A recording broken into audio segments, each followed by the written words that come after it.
সেই দিন সকাল সকাল উঠে চলে যাই একটা রেস্টুরেন্ট উত্তরায়, যে সকালের ব্রেকফাস্টটা করার জন্য।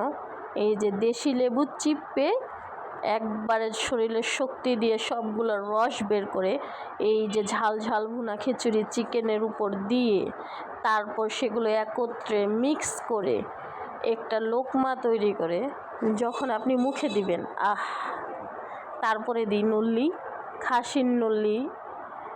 এই যে নল্লির কালারটা দেখেন রে ভাই, মানে আমি ভিডিও এডিট করতে বসেও আমার জিভে পানি এসে পড়ছে, কি আর বলবো।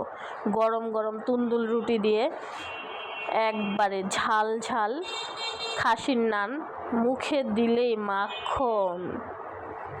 এই যে খাসির নল্লি এত পারফেক্ট সিদ্ধ হয়েছে, ওরে ভাই ভিডিও করতে যায় মনে হচ্ছে আরেকবার যায় খাই আসি। তারপরে খাওয়া শেষ, এই যে গরম গরম দুধ চা, গরুর দুধের চা, এই যে উপরে সর হয়ে গেছে, দেখেন সরটা দেখেন একবার,